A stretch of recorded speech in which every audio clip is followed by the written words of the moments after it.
Ok, ben bonjour à vous deux, bonjour à tous. Merci d'avancer sur cette session numéro 2 concernant les programmes spatiaux américains. Et on avait terminé la dernière fois sur la Lune. Et j'aimerais bien qu'on commence par ça aujourd'hui pour bien préciser les choses. Et peut-être pourrions-nous interroger un ancien astronaute. Alors je pensais à Edgar Mitchell, qui était, je crois, le sixième à avoir marché sur la Lune, d'après les dires d'Apollo, du programme Apollo et de la NASA. Et c'est un astronaute qui est décédé en 2016. Et je voulais savoir, est-ce que peut-être Lisa, tu peux le contacter son moi supérieur. Ouais, je l'ai avec moi. Comment il Mm. se sent? Est-ce que tu te sens bien avec lui? Est-ce que c'est OK pour qu'on discute avec lui? Oui, ça va, c'est ok.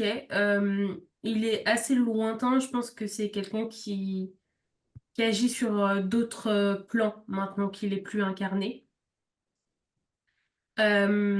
Qui continue à comprendre le monde. Moi, je sens une grande curiosité chez lui. Hmm. Ouais, c'est quelqu'un qui était très ouvert et très intelligent. Il était ouvert aussi tout ce qui était spirituel de mémoire. Ok. Ce serait pas étonnant. En tout cas, il a pas l'air étonné de me voir ici. Donc, Mr. Mitchell, merci d'abord d'être à notre disposition. On avait quelques questions par rapport à ce programme Apollo sur lequel on, on est interrogatif. D'abord parce que on a le sentiment que la Lune telle qu'elle nous a été présentée n'est pas vraiment la véritable Lune.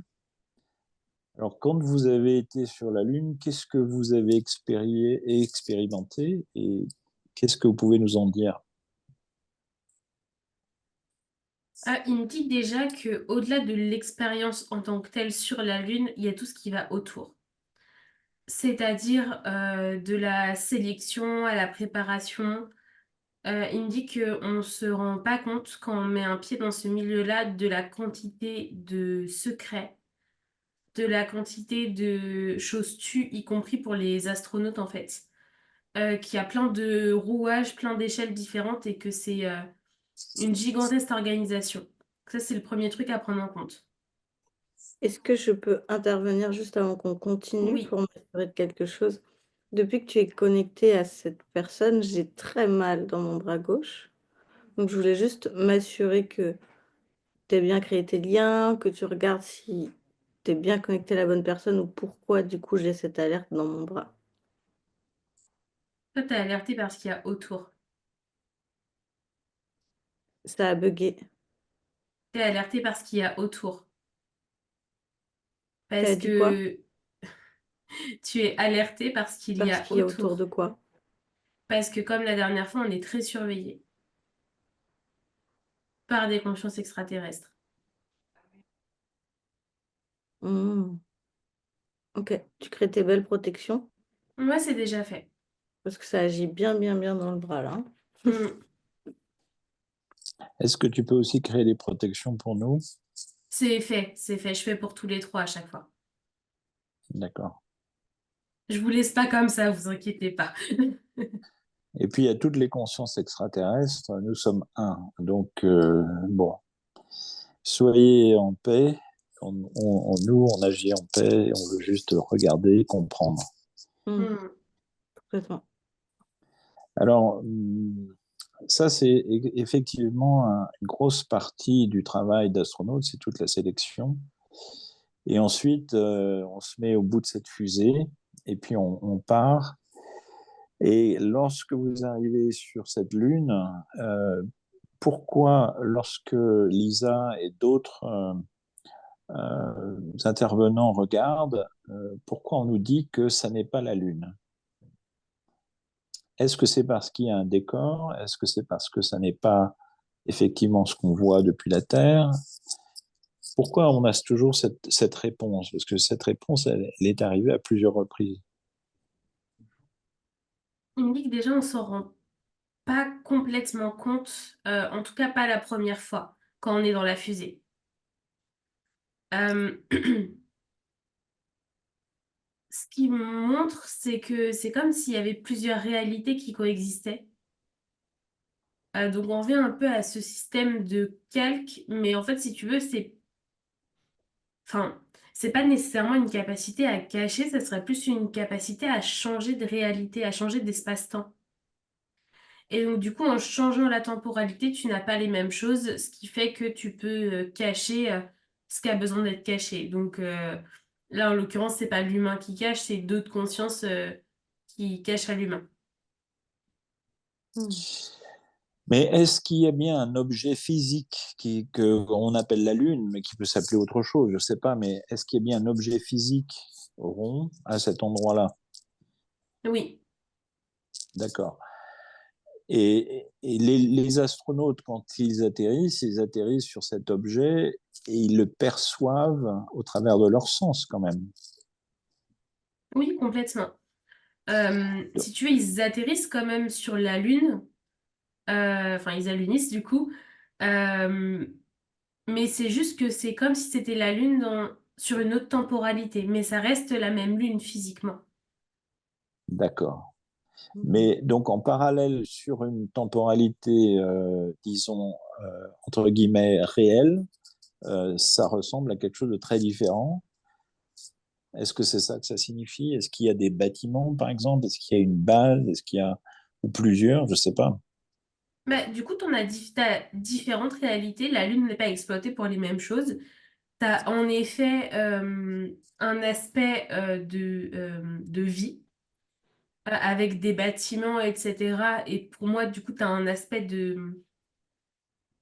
enfin, ouais, de vie courante.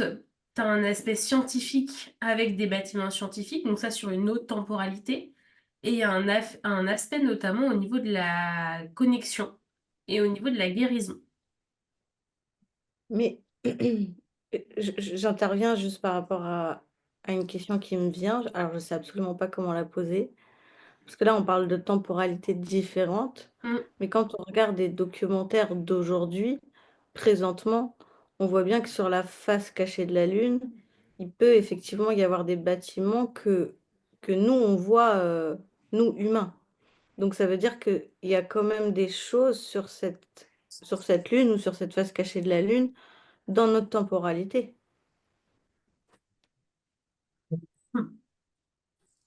En fait, si tu veux, euh, la Lune, elle n'est pas, enfin, théoriquement, elle n'est pas vraiment calquée sur la même temporalité que nous parce que, alors, j'étais pas très bonne à l'école dans ça, mais je sais Oui, plus il y a combien d'années-lumière qui nous séparent de la Lune, oui, mais on est oui, super loin, tu vois. oui, Et donc, oui. du coup, déjà, la Lune, à la base, se trouve dans une temporalité différente. Ok. Donc, en fait, si tu veux, c'est plus une capacité, et c'est pour ça que ce truc de calque est un peu intéressant. Mm. Si j'essaye de dégrossir le truc, ça c'est un peu comme quand tu prends une photo avec ton téléphone, tu veux mettre un filtre, tu fais ce geste-là avec ton doigt et ça change la couleur. Bah là, en gros, c'est un peu la même chose, mais sauf que quand tu fais ça, ça change la temporalité si tu veux. Donc ce truc de calque est quand même pertinent parce qu'il y a une capacité à moduler la temporalité sur laquelle on est sans pour autant modifier la distance de la Lune par rapport à la Terre. D'accord. Et du coup, les photos qui auraient été prises justement de la Lune, donc c'est plus Laurent qui sera apte à te citer des noms que moi. Mais en gros, les photos qui ont été prises par nous humains, ça serait de quelle temporalité? À quoi servent ces bâtiments? À quoi servent ces choses-là qu'on a perçues? Pour moi, c'est le côté scientifique qu'on a perçu, le côté recherche. Euh, alors, enfin, je mets scientifique pour mettre un mot humain dessus, mais c'est bien au-delà de nos sciences à nous. Recherche C'est de même quoi? des sciences au niveau cosmique, l'imbrication des différents systèmes, des différents dans tout l'univers, en fait, tu vois, dans tout le cosmos. D'essayer de comprendre comment ça s'articule, etc. De faire des communications, j'ai l'impression, trans-système. Tu vois, il y a tout ça qui s'imbrique. C'est un truc hyper grand, en fait. Donc ces bases ou ces systèmes scientifiques, ils sont contrôlés aujourd'hui par des extraterrestres ou est-ce que les humains, Mm. aujourd'hui, est-ce que les humains sont aussi impliqués?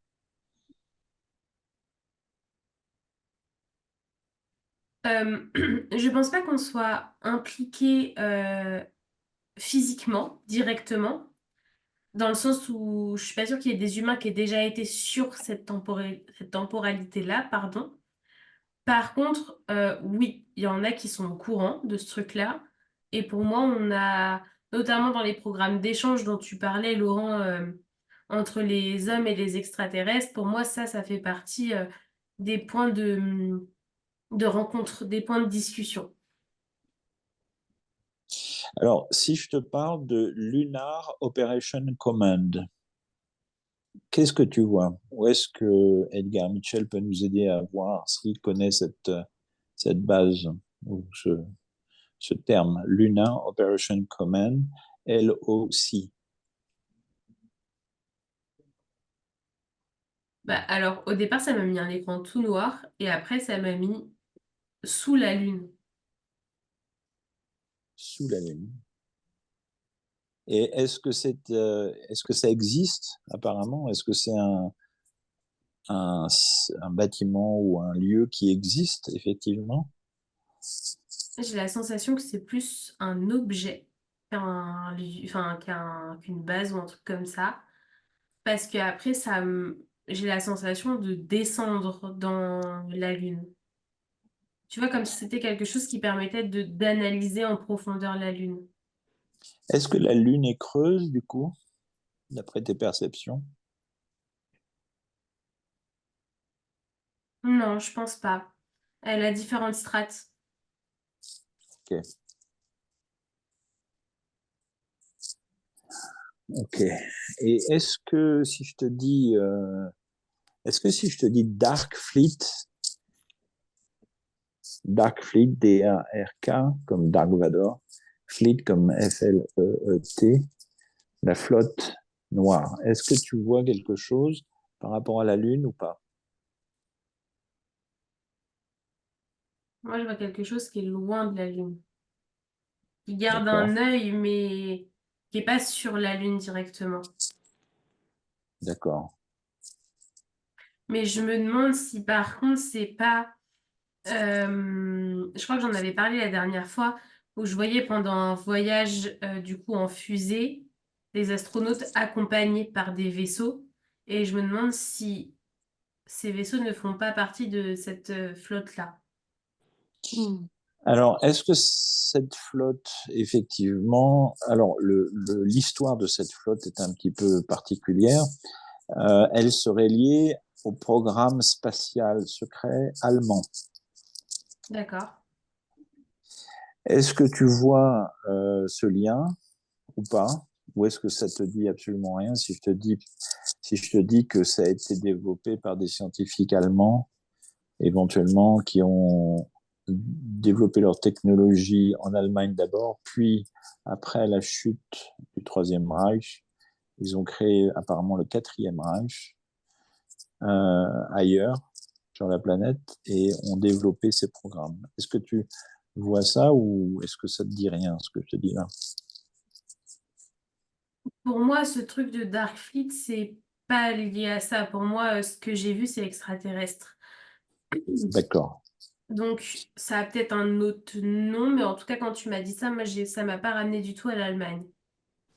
d'accord. Ok, intéressant. Est-ce que tu vois un lien entre Dark Fleet et l'Antarctique?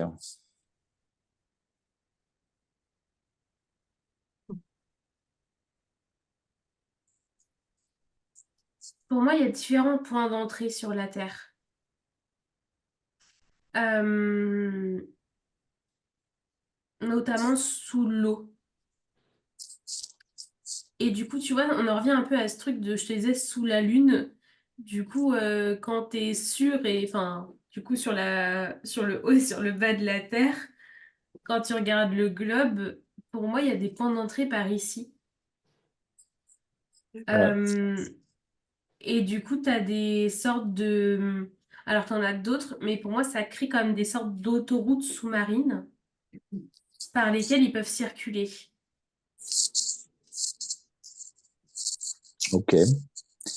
Alors ça, c'est effectivement l'une des théories qui actuellement est à l'étude sur le fait que beaucoup d'UFO, enfin d'OVNI, viendraient des profondeurs de la mer. Donc il y Ah aurait ouais? effectivement des bases sous-marines. Ouais, aux États-Unis, ils appellent ça des USO ici. Hmm. Et effectivement, il y a de plus en plus de chercheurs de la Navy américaine qui se demandent si finalement toutes ces bases ne sont pas sous les océans.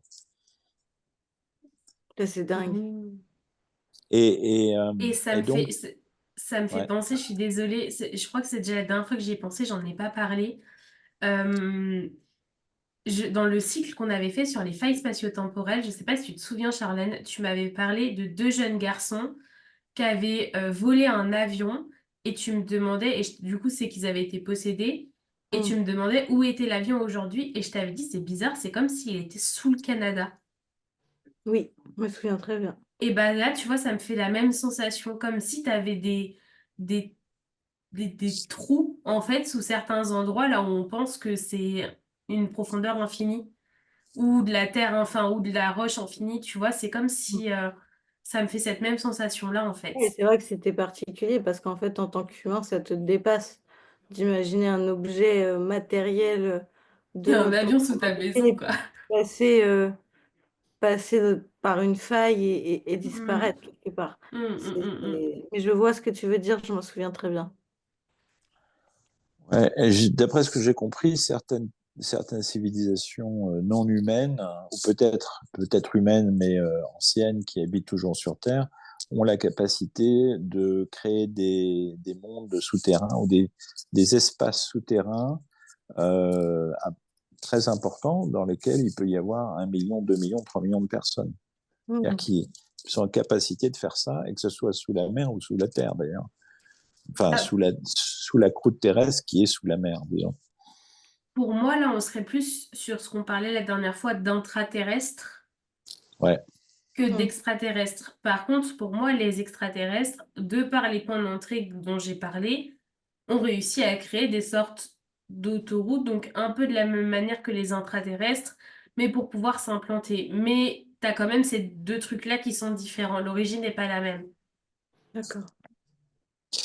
donc Dark Fleet, ce serait plutôt extraterrestre ou est-ce qu'il y aurait aussi des humains impliqués sur le Dark Fleet ou pas vraiment?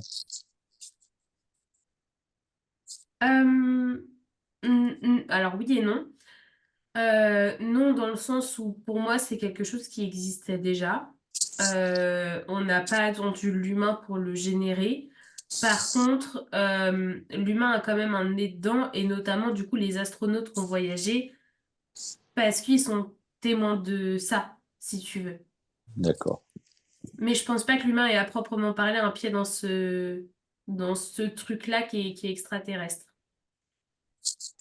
Alors, selon Edgar Mitchell, pourquoi les vols Apollo ont arrêté? À un moment donné, ils se sont arrêtés. Y avait-il une raison autre que financière? Bah, moi, la première raison qu'il me donne, c'est vraiment l'argent. Et la deuxième raison qu'il me donne, euh, alors du coup, ça revient à l'argent, mais parce qu'il y avait plus assez d'argent, enfin, il me dit qu'il y avait plus assez de ressources pour pouvoir financer ses voyages. Comme si il y avait enfin,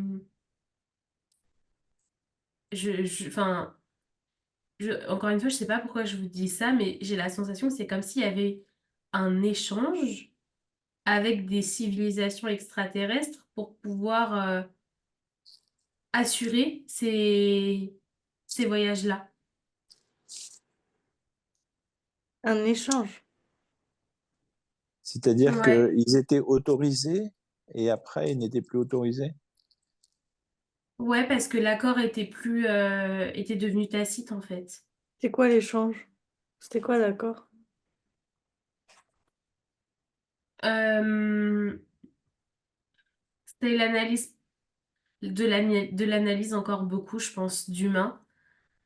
Et en fait,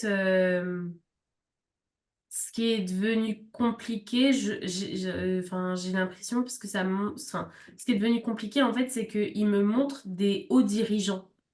Donc, c'est comme si les extraterrestres avaient compris ce truc de hiérarchie, mais que la hiérarchie, enfin, si tu veux, dans notre monde, la hiérarchie, elle est très contestable dans le sens où c'est pas parce que tu as quelqu'un à la tête d'un pays que tout le monde va le voir comme le leader et le respecter, etc. Et donc, du coup, en fait, c'est tous ces trucs hyper complexes de fausses hiérarchies, de faux semblants, machin, qu'ils voulaient analyser. Sauf que là, ça demandait de s'attaquer à des grosses têtes et du coup, c'était pas en accord avec les États-Unis, là, en l'occurrence.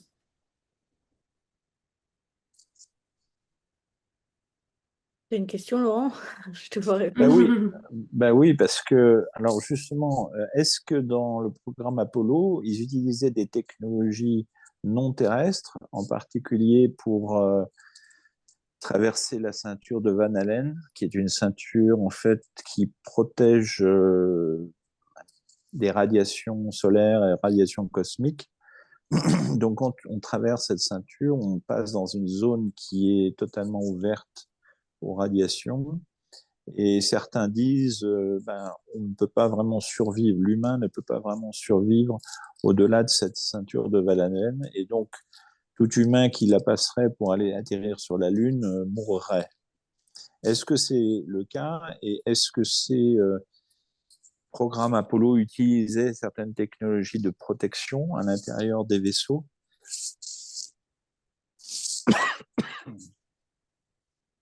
Pour moi, l'endroit le plus sensible, c'est justement dans la zone autour de cette ceinture dont tu parles.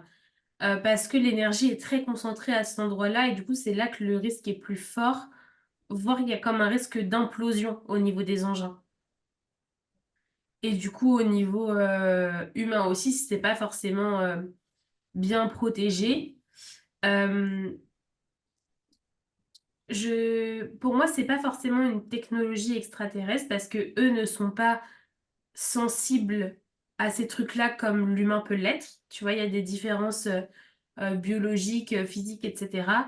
Par contre, il y a eu des pistes de données pour pouvoir développer justement cette technologie et notamment comprendre pourquoi est-ce qu'on... Enfin, tu vois, ce truc de pas pouvoir survivre. Alors, c'est pas forcément au-delà du coup, mais au niveau de cette ceinture-là.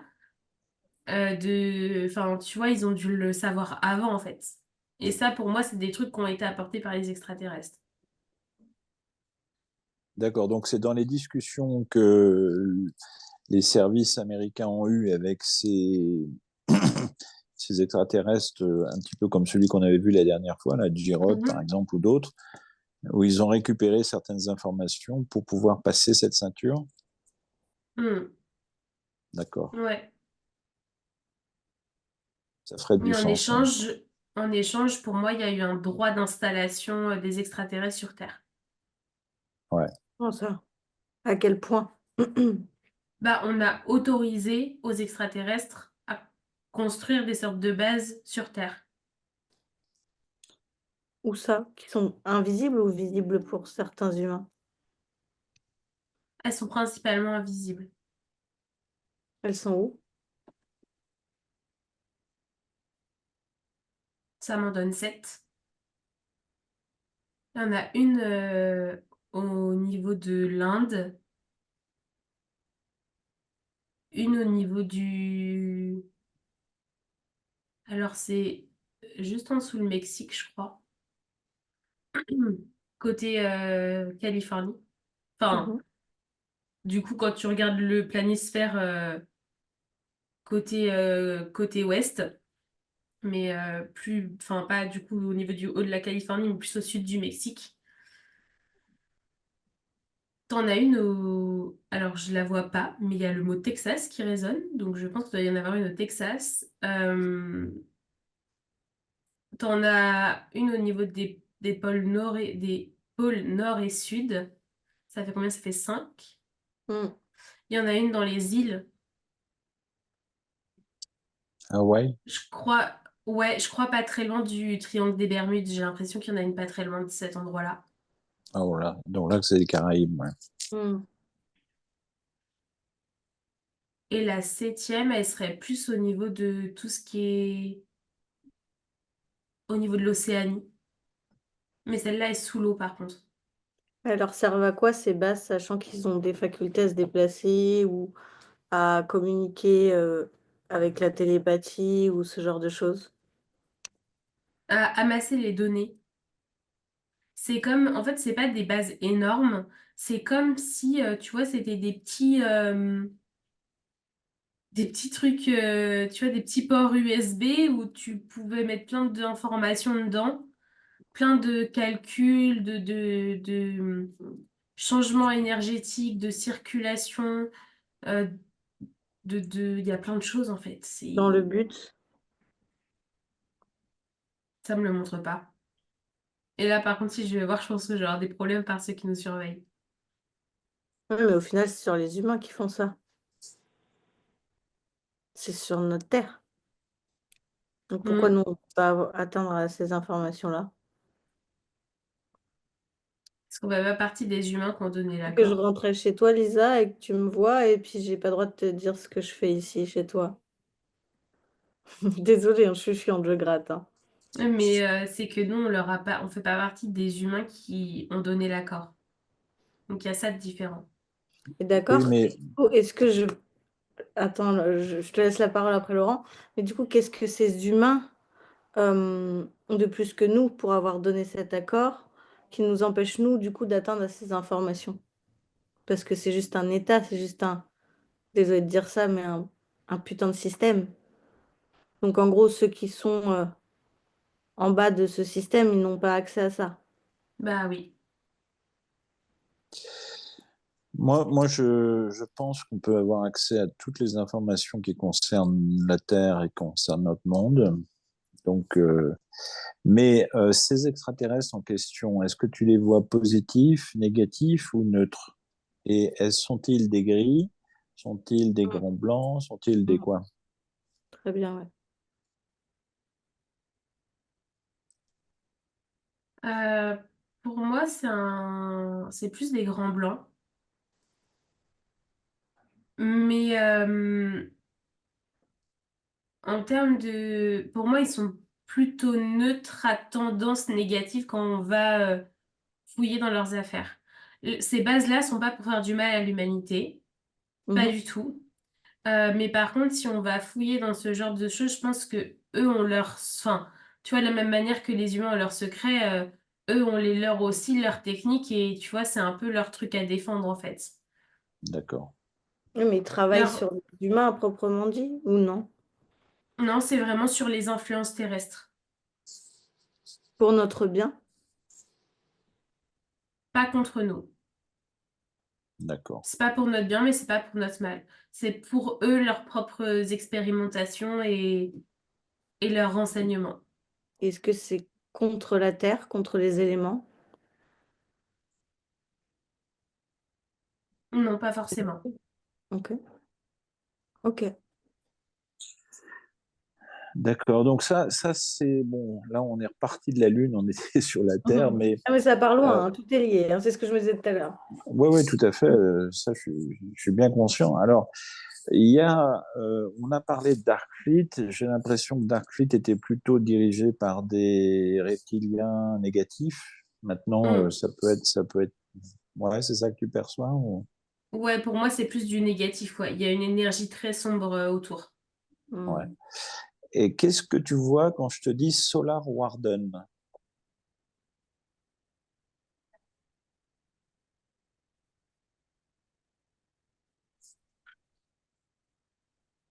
C'est hyper bizarre.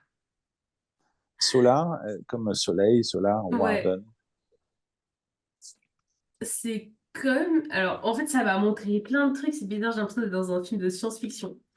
Ça m'a montré la Terre, avec le soleil qui arrivait derrière.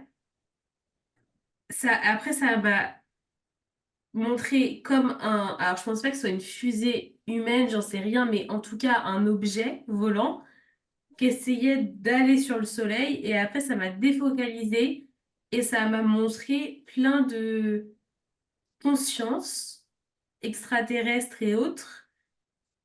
Euh, Comme si ça pouvait maîtriser le soleil et comme si l'humain essayait de comprendre ça. C'est super, c'est le bazar, hein. Non, mais c'est intéressant.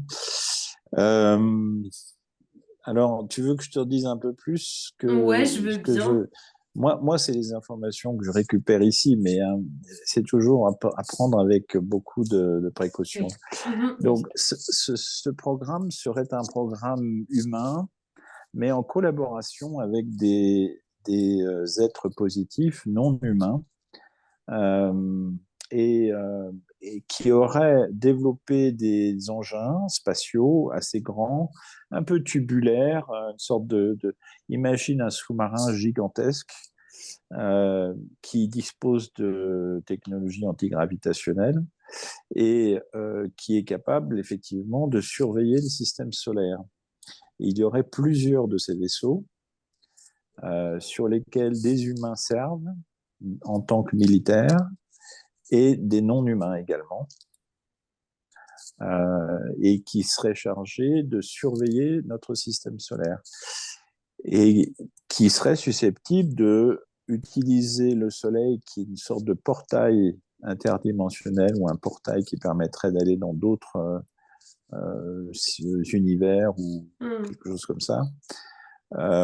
Donc ça, c'est possible que ce soit cette technologie que tu as vue. Mais voilà l'information que j'ai moi ici. Qu'est-ce que tu ressens par rapport à ça? Déjà, je tiens à dire que ça me rassure parce que c'est pas complètement décalé avec ce que j'ai perçu et c'était tellement fou que je me suis dit, attends, c'est pas possible. Donc ça me rassure un petit peu. Visiblement, il y a du vrai. Euh, pour revenir à ce que tu disais, je pense qu'il y a un peu de pommade qui est passée là-dessus. Parce que c'est un peu montré dans la manière où tu le décris en mode un peu gardien de la galaxie, tu vois, on veille sur vous, machin. Il y a pour moi quand même un côté toujours de compréhension, de manipulation, de pouvoir interagir avec les énergies, contrôler les flux énergétiques dans le système solaire et au-delà. Par contre, je suis d'accord sur le côté soleil avec la porte. Pour moi, il y a enfin, le soleil, c'est comme si c'était, j'ai même pas envie de dire la planète, c'est l'endroit le plus précieux du système solaire. Et pas qu'en termes de vie, etc. C'est comme s'il y avait des secrets là-bas que je pense même les consciences extraterrestres ne connaissent pas, d'où le côté collaboration, main dans la main. Mais ce truc de militaire notamment est assez intéressant, hein. Je pense que il y a des consciences humaines ouais, qui ont fait ou qui font partie encore de ce programme-là dans l'espace. Alors justement, c'est là où je voulais qu'on arrive, c'est que ce qu'on appelle le SSP, Secret Space Program aux États-Unis, Solar Warden, qui aurait débuté dans les années 70-80, fait partie de ce qu'on appelle le SSP. Mhm. Et il y a aujourd'hui de nombreux témoignages d'Américains et même de Français et d'autres personnes sur la planète qui disent avoir participé à ces programmes en tant que euh, soldats, disons personnel humain. Alors, c'est intéressant que tu dises conscience, parce que ces personnes mentionnent un programme qu'on appelle 20 and Back, Mhm. c'est-à-dire la possibilité de servir dans ces programmes spatiaux pendant 20 ans et ensuite d'être ramenés au jour où ils sont partis. Ouais. Alors, j'aimerais que tu regardes, est-ce que c'est quelque chose qui existe et si oui, on va essayer de gratter pour comprendre comment ils font ça. Il y a un truc qui vient de me frapper quand tu m'as dit ça. Juste avant qu'on se connecte, du coup, tu m'as parlé d'Edgar Mitchell et de Gordon Cooper. Donc, j'ai été voir leurs photos pour être sûre de me connecter aux bonnes personnes. Euh, Gordon Cooper, j'ai vu qu'il était décédé à 77 ans. Et quand j'ai vu sa photo, donc je pense que c'est une photo qui a été prise quelques mois avant son décès, t'avais l'impression qu'il en avait 15 de plus. Et ça m'a frappé ce truc-là de me dire, enfin, c'est pas possible, il pouvait pas avoir vraiment 77 ans. Et quand tu m'as parlé de ce truc de 20 and back, c'est ça que ça m'a montré. Donc je sais pas du tout si on est sur la bonne temporelle, enfin les bonnes années ou si lui-même en faisait partie. Mais pour moi, il y a ce truc de presque ouais, voyage dans le temps, tu vois, où Il tu est tout peux à pas fait possible. complètement avoir Tout une à fait emprise possible. sur l'évolution physique quand même. Tu gagnes pas complètement au niveau de tes cellules. Ouais, il est tout à fait possible qu'il en ait fait partie. Et comme d'autres membres du programme classique, disons, Hum, la plupart de ces astronautes ont un passé militaire. Donc, il est tout à fait possible qu'ils aient fait partie de ce programme militaire, indépendamment de leur vie d'astronaute public. hum, Alors, euh, si tu ressens qu'on peut aller regarder, il y a deux technologies dont les soldats en question parlent. Une première qui serait l'emprunt de la conscience, c'est-à-dire que tu es jeune militaire de, par exemple, 20 ans, tu passes un certain nombre de qualifications, on vérifie que tu es capable de servir dans ce programme, il faut avoir un certain ADN, il faut avoir un certain nombre de qualités, et on te rentre, tu dois d'abord être d'accord normalement, hein, tu dois donner ton accord en théorie. mhm, Et on te rentre dans le programme. Et alors là, il y a deux options. Soit on t'enlève la conscience, on la met dans un corps qui est identique au tien, qui est une copie de ton corps. Et ton corps est mis dans une sorte de frigo, quelque part, ou une sorte de système de conservation. Tu sers pendant 20 ans, et puis ensuite on ramène ta conscience dans le temps, au jour où tu es parti, et on la réintègre à ton corps. Ça, c'est une première option. Deuxième option, on t'utilise tel que tu es, et ensuite on te ramène physiquement et on régresse ton corps par un certain nombre de processus chimiques et biologiques pour le ramener de 20 ans en arrière. C'est-à-dire que tes hum. cellules sont rajeunies de 20 ans. Donc ça, c'est deux processus qui ont été décrits. Dans les deux cas, on efface ta mémoire. Ouais. Le souci, c'est que leur processus d'effacement de mémoire ne fonctionne pas suffisamment bien. Et donc, beaucoup de gens, actuellement, sont en train de se rappeler du service qu'ils ont fait au Hum, travers de ce programme. Donc, il y a des Français, par exemple, je peux t'en donner deux ou trois, qui en parlent. Il y a des Américains, beaucoup d'Américains qui commencent à en parler et qui décrivent les programmes dans lesquels ils ont servi dans le système solaire pendant 20 ans, pendant 10 ans. Des fois, c'est 10 ans, des fois c'est 20 ans, des fois c'est plus. ok. Tu vois, ce qui est marrant, c'est que quand tu m'as dit tu signes, tu donnes ton corps, ça m'a dit non, non, tu donnes ton âme. Ah, ça c'est intéressant. Oui, effectivement, c'est la conscience qui doit donner son accord pour être utilisée et quelque part animer un corps qui n'est pas conscient.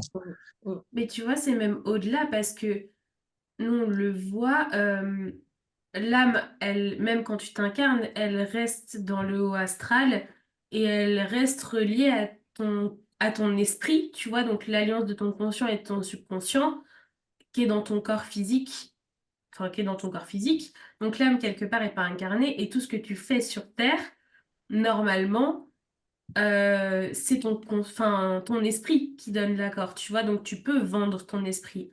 Là, ce truc de c'est au niveau, on te prend ton âme, ça veut dire que, donc, je- pense que là, c'en est même extraterrestre pour le coup, pour avoir donné ce truc-là. C'est comme s'il y avait un pacte qui était passé directement au niveau de l'âme C'est pour ça. pouvoir avoir jouissance totale, en fait, tu vois. Donc on est même encore au-delà. Pour moi, c'est un truc qui est hyper, qui est dingue, quoi. Bah après, ça se coupe, hein. Je veux dire, tout contrat se rompt. Mais c'est ça, là, c'est comme un pacte. Hmm. Donc, ce sont des âmes qui souhaitent faire cette expérience, semble-t-il. Oui et non. En fait, si tu veux, on va dire que tu as 50% de ton libre arbitre parce que quand tu t'incarnes, avant que tu t'incarnes, c'est ton âme qui prédéfinit ce qui va arriver, etc., tes grandes lignes de travail, etc. Et après, donc elle a son libre arbitre à ce moment-là, mais au final, quand tu t'incarnes, bah, tu le vois très bien, le destin est pas du tout figé, tu peux changer, tu peux évoluer, tu peux comprendre des choses et désapprendre d'autres. Et donc, du coup, tu as quand même 50%, on va dire 50% de ton libre arbitre qui te reste une fois que tu t'incarnes. Donc, ça veut dire que là, c'est même pas nécessairement l'âme qui avait prévu de vivre ça.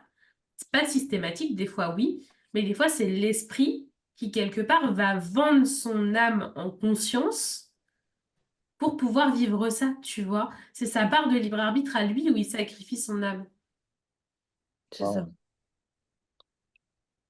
Donc, si je te dis quelques noms, est-ce que tu peux me dire si ces gens sont liés à ces programmes ou pas du tout? Ou est-ce Ouais, que je peux. c'est des gens qui ont des soucis de personnalité, qui ont un dédoublement de personnalité? Alors, je te donne quatre noms américains. Le Mhm. premier, c'est Tony Rodriguez. Hum, je le vois pas dans l'univers. Donc, je sais pas lui est parti ou pas, mais en tout cas, il a fait les démarches pour partir. D'accord. Est-ce que son âme, est-ce que son esprit, justement, a été désincarné pour être réincarné dans autre chose et son Ouais, corps est resté su? ouais. D'accord. Est-ce que tu le vois sur Mars en tant que soldat?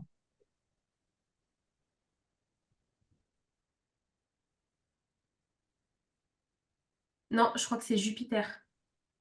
Jupiter, d'accord. Est-ce que tu le vois servir pour la Dark Fleet?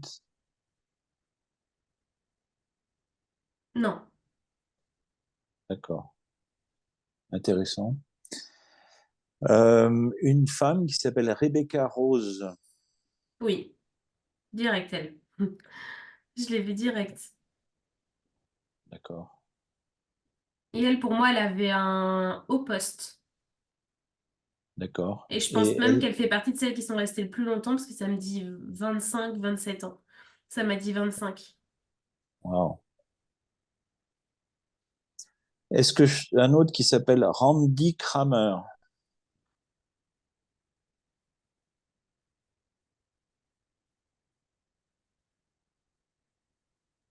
Randy Kramer. Ça m'a dit 1 an. Alors lui, il dit être une sorte de clone,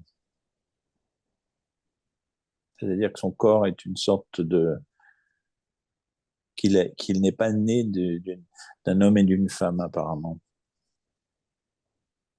Moi, ce que je vois sur cet homme-là, c'est pour moi, il y a toute une phase d'entraînement déjà avant enfin, tu t'engages et après, il y a une phase d'entraînement avant de partir. Pour moi, c'est cette phase d'entraînement en fait qui a duré 1 an, qui l'a bousillé. Moi, j'ai l'impression qu'il n'a pas toutes ses capacités cognitives, ce monsieur-là. D'accord. C'est un peu le sentiment que j'ai aussi quand je l'entends parler. Un autre qui s'appelle Jason Rice.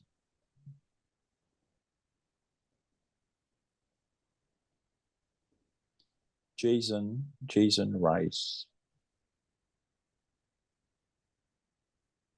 Ça se fixe pas pour lui. Comment? Ça se fixe pas pour lui, la réponse. Ah, c'est pas fixe. Ok. Est-ce qu'il est encore en service actuellement? Hmm. Est-ce qu'il est possible que tu vives ta vie sur Terre et une partie de ta conscience ait été Garder là-bas. partiellement... Ouais. Ouais, ta question elle est pertinente, je me demande si c'est pas ça en fait. Est-ce que lui, il parle de ça, justement? Ok. Bah ouais, c'est possible. Parce que tu vois, genre, ça me disait oui, mais enfin oui et non. Et je le voyais pas pour autant, tu vois, pas comme Rebecca Rose, où je la voyais pleinement incarnée, etc. Lui, j'arrivais pas je le ressentais, mais je le percevais pas. Et en même temps, je le voyais incarné sur Terre. Donc c'est pour ça que j'arrivais pas à me fixer sur la réponse. Donc c'est possible que ça soit ça, ouais, qu'il y ait une part de son esprit qui du coup soit quelque part dans l'espace, quoi. Hmm. Intéressant. J'ai l'impression qu'il y a un certain nombre d'entités non humaines ou extraterrestres qui font des expériences avec la conscience humaine, en fait. Hmm. Oui, complètement. On en voit plein. Et c'est ce que j'allais dire, on le voit même pendant les sessions, alors c'est très différent, mais tu vois, les entités, les interférences qui prennent possession de ton corps à temps partiel ou à temps complet, enfin, on en voit plein, tu vois. Ouais. Des gens qui sont possédés à temps partiel parce que c'est plus enfin l'entité veut jouir d'une chose en particulier mais veut pas se réincarner ou t'en vois plein donc ouais t'as plein d'expériences qui sont faites autour de l'humanité complètement à son encontre. Mais pour les extraterrestres, c'est le cas aussi. On n'en voit pas Ouais, tous les jours, mais c'est arrivé sur non. certaines questions qu'on voit des enlèvements et c'est essentiellement fait la nuit ou à des moments où les gens ne se rendent pas compte, quoi. Hmm. Mais Ouais. il y a certains cas, on le voit, et de toute façon, il y a certains gens qui documentent ça beaucoup sur Internet, des gens qui ont des histoires quand même assez farfelues à raconter, et quand tu grattes un petit peu et que tu vas voir en hypnose, ça reste des enlèvements, et c'est intéressant hein, parce que, comme tu disais tout à l'heure, Alisa, tu lui demandais est-ce que c'est des grilles, est-ce que c'est machin. Ben là, c'est un peu le même concept. Il y en a qui créent des enlèvements pour faire des expériences sur l'humain et qui, quelque part, ne sont pas là pour te faire du mal, mais pour le coup, ils ont quand même des données de toi, des cellules, des... Donc tout ça, c'est pas OK en fait, ça t'appartient, donc ça reste particulier, et c'est pour ça que j'insistais tout à l'heure sur la question que je demandais, est-ce que ça vient affecter l'humanité ou l'humain, vu qu'ils font ça sur notre Terre? J'estime que même si je suis pas en haut du système et que je suis pas présidente ou je ne sais quoi, bah, je vis sur cette planète et j'ai mon droit de savoir. Mais là, en l'occurrence, c'est pas comme les enlèvements qu'ils font sur les humains. Apparemment, ça nous impacte pas, quoi. Mais on C'est en voit ça. énormément en session. Pour rebondir sur ce truc de système de tout à l'heure, c'est pas une question d'être président ou pas. Euh, c'est plus si tu veux, parce que j'expliquais ça au départ, tu vois, eux ils comprennent pas trop la hiérarchie humaine et donc du coup ils font plein d'expérimentations là-dessus. Donc pour eux, un président et un humain au même titre que toi et moi, ça va plus être les humains avec qui ils ont déjà collaboré parce que du coup leur niveau de conscience est considéré comme supérieur. Ouais, mais du coup, pourquoi ne pas collaborer aussi avec des nouvelles personnes comme nous, qui ont ce niveau de conscience et ce niveau de curiosité pour Hmm, collaborer avec eux? Parce on est en train de le faire, on est en train d'échanger avec eux. Donc, hmm. c'est des questions que je me pose. Ok, c'est avec eux qu'ils ont collaboré, mais nous, à l'heure actuelle, on arrive à les atteindre et à communiquer avec eux. Donc il y a quand même ce niveau de conscience qui est présent, sans, en ayant mon ego Oui. travail. Oui, oui, si tu veux, le niveau de conscience, c'est pas forcément en termes de spiritualité ou de capacité. Euh, c'est plus le côté connaissance, compréhension de ce qu'ils sont. Et tu vois, de Mhm. la même manière que tu connais 10 humains, tu connais pas toute l'humanité, bah c'est un peu pareil pour eux. Et donc, surtout que eux, il y a plein d'espèces imbriquées les unes avec les autres. Ils fonctionnent pas tous de la même manière, ils ont pas tous le même ADN. Donc, du coup, il y a aussi ça, tu vois, où il y a beaucoup de méfiance, beaucoup de... Ça t'ouvre pas les portes de manière instantanée. Bien Il sûr, faut faire ses preuves pendant un moment. bien sûr. D'accord. Alors là, je t'ai cité 4 noms d'Américains qui aujourd'hui sont connus, entre guillemets, puisqu'ils écrivent des livres, ils témoignent. Il y en a beaucoup d'autres, hein. En France, il y a 3 personnes, et je vais te les citer, puis tu me dis ce que tu ressens. Le premier, c'est David Rousseau.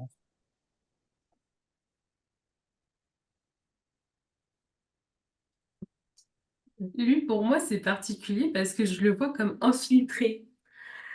C'est comme s'il D'accord. avait vécu des choses qu'il n'était pas censé vivre. Ouais. Euh, Tu vois, moi, ce que ça montre, c'est presque comme une double identité, en fait. Il serait parti sur un autre pays, dans un autre pays, donc je pense là, en l'occurrence, les États-Unis, Ouais. se serait engagé, enfin, aurait changé d'identité, se serait engagé, et du coup, à la base, il n'était pas du tout censé vivre ça. Hmm. Mm.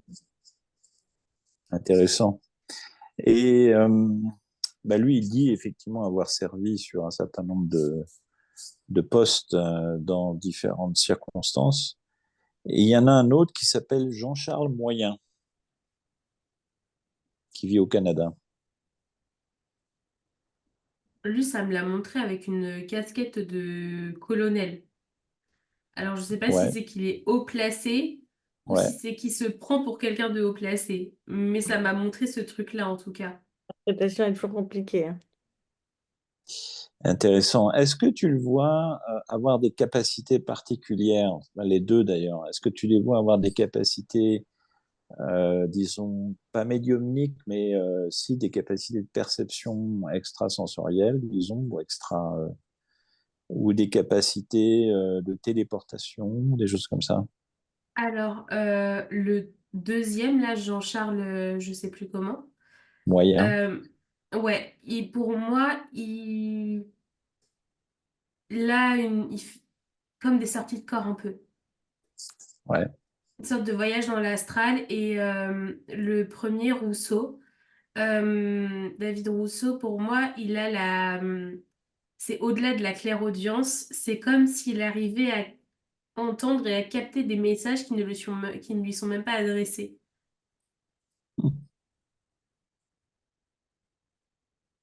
Ok. d'accord, très intéressant. Et maintenant, on va partir sur une personne vraiment très particulière Mm. qui est une femme, qui Je, s'appelle je, Attends, là, un truc encore. Désolée Laurent, il y a juste un truc qui vient de te montrer quand je t'ai dit ça sur David Rousseau. C'est que je crois que ce truc de capter des messages, il l'a depuis ses missions. D'accord. Voilà, c'est ça que ça m'a montré, qu'il l'aurait développé ailleurs. Il n'a pas toujours été à ce stade-là. Donc pour toi, ces 2 personnes sont quelque part légitimes dans leur démarche de témoignage actuelle. Le deuxième, j'ai vraiment un doute. Le premier, Rousseau, oui, plus. D'accord, Le deuxième, ouais, j'ai un gros doute, il y a un truc qui me dérange chez lui. d'accord. Une partie d'ego, je pense. Et du coup, j'arrive pas à savoir s'il y a une partie de pathologie, s'il y a une partie d'exacerber ce qu'il a vécu. Tu vas voulez dire, ouais, moi aussi j'ai vécu ça, les gars, c'était incroyable, alors que pas du tout. Tu vois, ce truc de casquette de général, là, ça me perturbe. Oui, peut-être que c'est lui qui a mis la casquette. C'est ça. Pour moi, c'est quelqu'un qui joue un peu sur les apparences. Donc, je m'avancerai pas sur le fait qu'il en a fait partie. D'accord. Pas sûr à Alors, 100%. les deux disent s'être reconnus, c'est-à-dire les deux disent avoir été ensemble, par exemple, sur la Lune et dans d'autres circonstances, et ils étaient ensemble dans des classes de formation, de training, etc., etc. Donc, ils Ok, témoignent l'un de l'autre. ok, ok, ça marche. C'est pour ça que c'est assez intéressant de regarder. Alors, cette femme, c'est Elena Danan. Alors, c'est une Française qui vit, je crois, en Irlande actuellement et qui dit qu'il a un certain nombre de followers sur YouTube, qui a une chaîne YouTube et qui se dit être émissaire pour la Fédération Galactique ou la Confédération Galactique. et qui partagent un certain nombre d'informations qui sont véritablement incroyables. Donc, je vais savoir comment tu l'aperçois et comment elle reçoit ces messages. Pour moi, elle a plus eu un rôle de scientifique, de Ouais, liaison. ouais, Euh, Elle est plus restée sur Terre pour moi. Je suis pas sûre qu'elle ait vraiment fait partie de ceux envoyés pendant 20 ans. ouais. Est-ce que tu la vois avoir des contacts en ce moment avec cette fédération galactique ou avec Parce qu'elle est certaines encore en vie, personnes? c'est bien ce que j'ai compris. Oui, oui, ils sont tous en vie, oui. Tous ceux que je Ah t'ai oui. cités sont en vie. Mais la manière dont elle a parlé, là, elle m'a donné le doute. Non, non, non, c'est que pour moi, aujourd'hui, elle n'est plus scientifique pour eux. D'accord, Oui, C'est pour ça que j'ai exact. parlé au passé. d'accord. Elle n'était pas dans le programme 20 and Back. Elle dit pas ça, non. Elle dit être en contact avec un certain nombre de comment dire, de dirigeants de cette fédération galactique qui sont présents dans le système solaire actuellement. Euh, pour moi, il faut démêler le vrai du faux. Il y a des infos qui sont exactes, mais je pense que c'est aussi une dame qui se fait beaucoup duper parce qu'elle a sur elle. Elle a sur elle un appareil qui lui permet Hein, d'entendre. des interférences qui sont sur elle qui la dupent. Ouais, pas que, hein. Il y a des informations qui sont pour moi véridiques, où de par son expérience de scientifique, etc., enfin si elle était scientifique, mais en tout cas dans ce style-là, euh, elle a quand même des raccourcis. Donc tu vois un peu comme je disais sur David Rousseau, là, tu vois, qui capte plein de Mmh. messages, elle pour moi, elle a un peu, pas à ce stade-là, mais elle a quand même un peu ce truc-là, elle a ses capacités d'entendre ce qu'on nous, on n'entend pas. Euh, Maintenant, je pense qu'il y a certaines informations, oui, ça vient d'interférences qu'elle aurait sur elle. Je pense qu'elle Mmh. se fait duper sur certains trucs. C'est intéressant parce que c'est le sentiment que j'ai aussi. C'est-à-dire que je pense que sur un certain nombre de choses, elle est juste Hmm. dans les messages qu'elle partage et sur d'autres, je ressens pas la justesse. C'est-à-dire qu'il y a vraiment, je ressens deux canaux, disons. Ouais, parce que moi, ça me montre deux femmes devant moi. Alors, c'est toujours la même, hein, mais tu vois, je la vois par moments très posée, très statique, presque comme, je sais pas si on peut dire déconnectée d'elle-même, tu vois, mais comme si ce qu'elle te racontait, c'était entièrement normal. Et pour moi, ce côté-là est véridique. Et par contre, le côté, des fois, un peu excitation, tu vois, un peu comme une enfant qui va partager, etc., ce qu'elle a vécu. Là, pour moi, ça, je pense que c'est dupé, tu vois. D'accord. Alors, je sais pas du tout Intéressant. comment elle parle et l'image qu'elle renvoie dans la vraie vie, cette dame-là, tu vois, mais moi, ça montre vraiment ces deux tableaux-là, quoi. Et c'est effectivement un peu ça qu'elle renvoie. Ok. Récemment, dans une conférence dans le Colorado, elle a dit dans la conférence et avant la conférence que la Fédération Galactique allait faire une démonstration. Effectivement, à la fin de la conférence, tout le monde était sorti, c'était de nuit, et ils ont vu dans le ciel un certain nombre d'engins qui ont été filmés et qui ont été postés sur les réseaux. Euh, donc ça avait tendance à démontrer que ce qu'elle avait dit était juste. Ouais, bah, Mhm, mhm, mhm, mhm. Ouais, pour moi, ça, c'était là, elle était bien, bien connectée. Ouais. C'est quand même très intéressant parce que c'est des gens qui pignent un peu sur rue, toutes ces personnes, et qui témoignent de ces différents programmes et de l'interaction qui existe aujourd'hui entre les humains et certaines races extraterrestres. Alors, si je te dis justement Galactic Federation ou Fédération Galactique, est-ce que tu vois quelque chose de neutre, de positif, de négatif? Est-ce que tu vois, par exemple, des Pléiadiens, des Arcturiens? Quel type de dirigeants tu vois dans cette fédération galactique? Euh, pour moi, déjà, il y a, enfin, quand tu me dis Fédération Galactique, je vois l'ensemble. Donc il y a plusieurs branches. Maintenant, la Fédération Galactique que elle entend, en effet, ça serait plus autour de tout ce qui est Pléiades, etc. Ça vient vraiment des étoiles et enfin des constellations, etc. Et pour moi, c'est quelque chose de plutôt positif. Il y a quelque chose de d'assez salvateur dans ce qu'ils amènent. Tu vois, il y a à la fois une guérison, enfin ouais, une cicatrisation, un calme, et en même temps une envie de, je sais pas, un élan de vie. Je sais pas, c'est assez bizarre en fait. Mais je Beaucoup perçois pas d'amour? ça. Ouais, Est-ce que- enfin, il y a quelque chose d'assez apaisant. Ouais. C'est tout à fait juste ce que tu perçois. Enfin, c'est exactement ce qui est, enfin, ce dont on témoigne, ce dont plusieurs personnes témoignent, mais elles aussi d'ailleurs. Ok.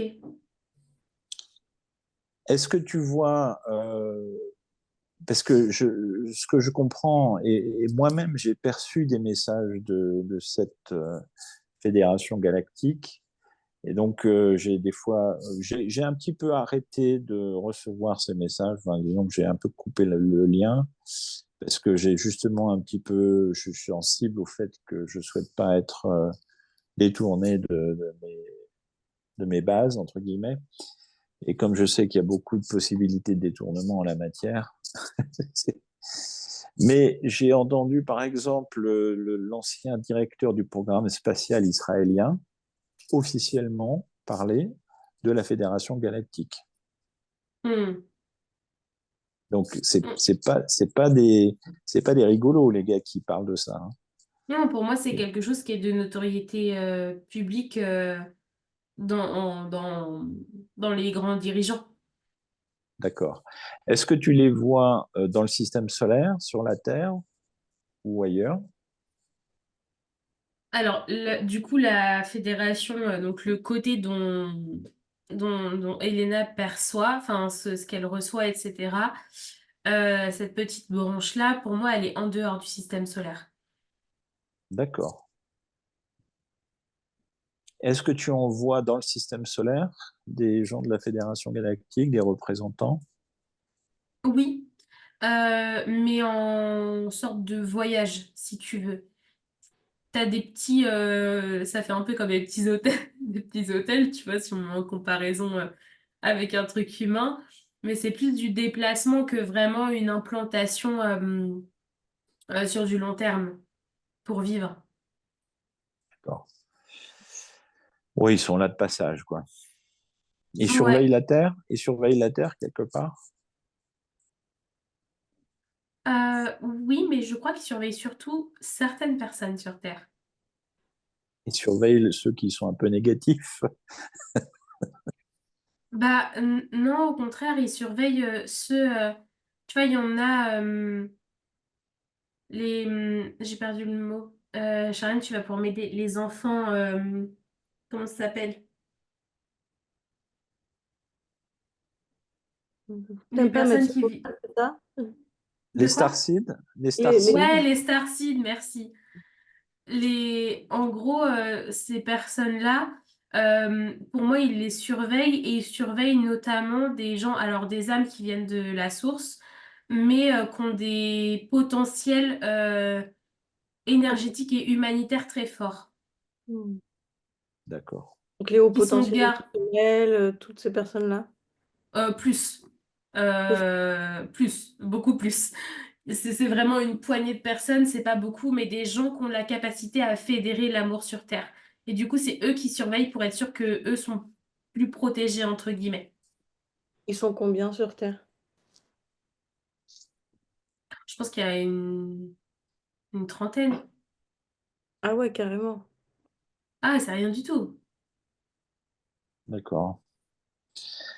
Est-ce que tu vois les Arcturiens avoir une influence également ou est-ce qu'ils sont... J'ai l'impression que c'est des gens qui sont très évolués, très Pour moi, ils sont un spirituels. peu plus déconnectés.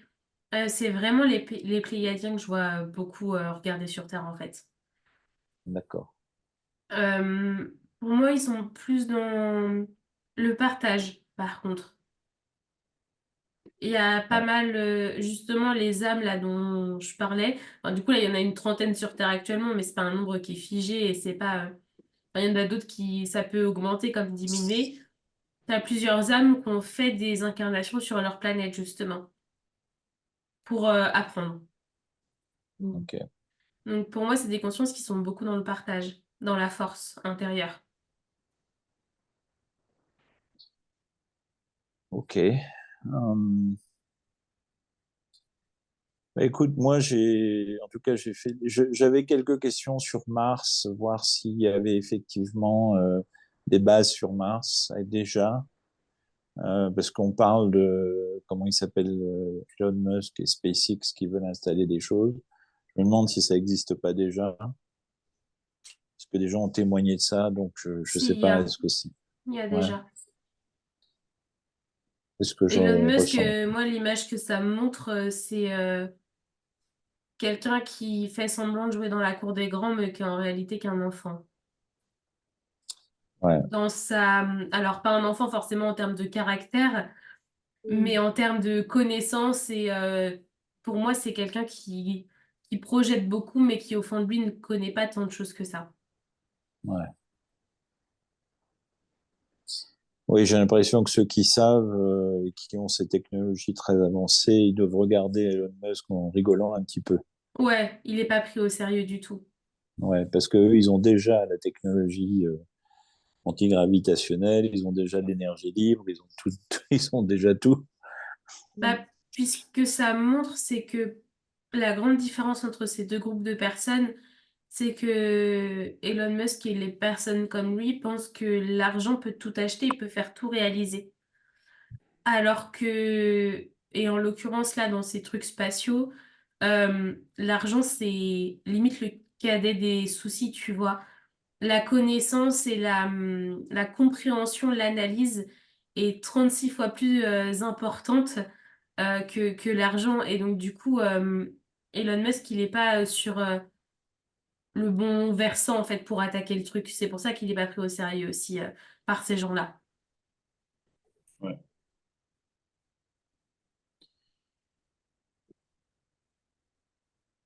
Ok.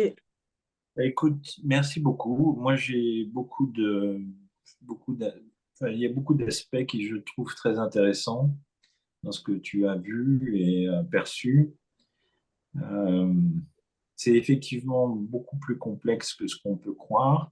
Hmm. Je pense qu'il y a aussi des interactions entre le physique, le non physique, enfin, disons la dimension, l'astral, entre guillemets, et puis la dimension physique.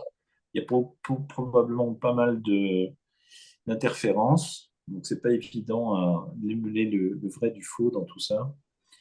Euh, mais c'était super intéressant, donc vraiment merci beaucoup. Merci aussi à Mm. Edgar Mitchell ou ceux Oui. qui étaient. Est-ce Ouais. que est-ce que ces personnes auraient encore un mot de conclusion, quelque chose à dire? Non, il nous remercie juste de regarder le monde comme il est et de pas avoir peur de mettre les deux yeux dedans, ils me disent. Enfin, il me dit. Merci, ben, merci à eux. Euh, on n'a pas de peur, on regarde les choses assez froidement, mais en même temps avec beaucoup d'humilité et d'amour, parce que De justesse. on sait que globalement, tout ça, c'est quand même une grande pièce de théâtre. Donc, mais on est heureux d'avoir eu quelques précisions. Mm. Avant de... Enfin, une fois que tu seras déconnecté d'eux, Lisa, tu les remercies infiniment. Tu Oui. referas un beau scan pour vérifier que tout est OK par rapport à toutes les consciences qui nous ont perçues lors de ce cycle. Hmm. Tu refais un beau scan pour Laurent, pour toi, pour moi.